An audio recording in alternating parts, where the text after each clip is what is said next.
নমস্কার, পরিবেশন করছি মায়ের কথা। ঠাকুরের তিরোধানের দিন 15 পর মা শ্রী বৃন্দাবন দর্শনে যাত্রা করলেন। সঙ্গে গেলেন গোলাপ মা, লক্ষ্মী দিদি, মাস্টারমশাই স্ত্রী আর যোগিন মহারাজ এবং কালী মহারাজ ও লাটু মহারাজ। পথে তারা আরও কয়েকটি তীর্থ দর্শন করে বৃন্দাবনে এসে উঠলেন। যমুনার কূলে অবস্থিত বলরাম বাবুদের ঠাকুর বাড়ি কালাবাবুর কুঞ্জে। তখন ভাদ্র মাস প্রায় শেষ হয়ে এসেছে। বর্ষা স্নাত বৃন্দাবন ফুলে ফলে সবুজ ঘাসে অপরূপ শোভা ধারণ করেছে।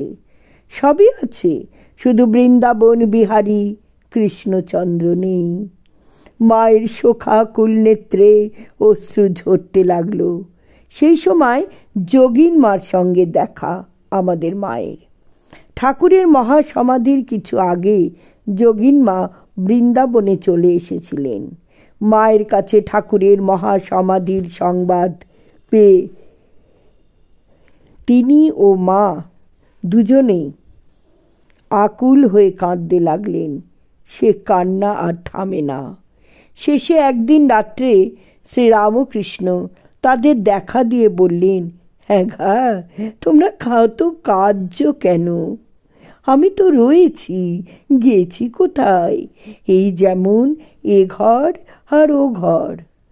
এরপর মায়ের মন কিছুটা শান্ত হয়, কিন্তু তিনি ঠাকুরের চিন্তায় এতই বিভোর হয়ে থাকতেন যে তার মধ্যে ঠাকুরের হাব ভাব প্রকাশ পেত।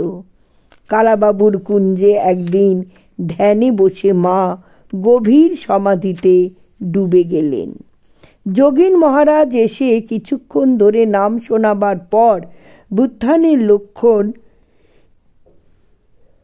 দেখা গেল, আর সমাধি ভাঙার সময় ঠাকুরের মতো বললেন, আমি খাবো।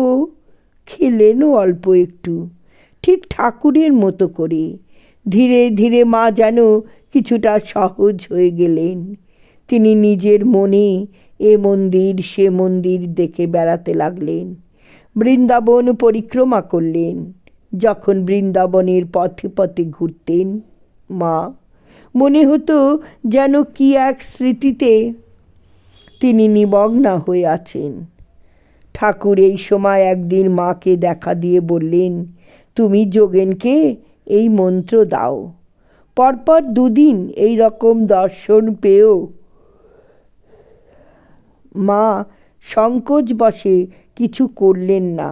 কিন্তু 3য় দিন ঠাকুরকে বললেন, আমি তার সঙ্গে কথা পর্যন্ত বলি না, কি করে মন্ত্র দিই? ঠাকুর পরামর্শ দিলেন, তুমি মেয়ে যোগেনকে থাকতে বলো, অর্থাৎ যোগিন মাকে, সে থাকবে। কি মন্ত্র দিতে হবে ঠাকুর তাও বলে দিলেন। মা তখন যোগিন মাকে দিয়ে জিজ্ঞাসা করিয়ে জানতে পারলেন যে ঠাকুর যোগিন মহারাজকে কোনো মন্ত্র দেননি, আর তিনিও ঠাকুরের আদেশ পেয়েছেন মায়ের কাছ থেকে মন্ত্র নেওয়ার জন্য। মা দীক্ষা দিতে প্রস্তুত হলেন। দীক্ষার দিন ঠাকুরের ছবি ও দেয়াবশেষের কৌটো সামনে রেখে মা পুজোয় বসে ভাবাবিষ্ট অবস্থায় দীক্ষা দিলেন। মন্ত্র এত জোরে উচ্চারণ করেছিলেন যে পাশের ঘর থেকে যোগিন মা তা শুনতে পেয়েছিলেন। এই আমাদের লীলাময়ী ব্রহ্মশক্তি শ্রীমা শারদা দেবী।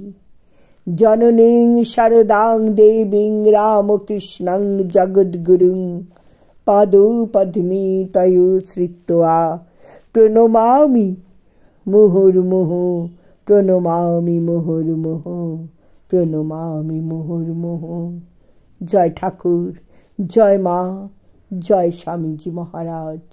প্রণাম তোমাদের চরণে। নমস্কার।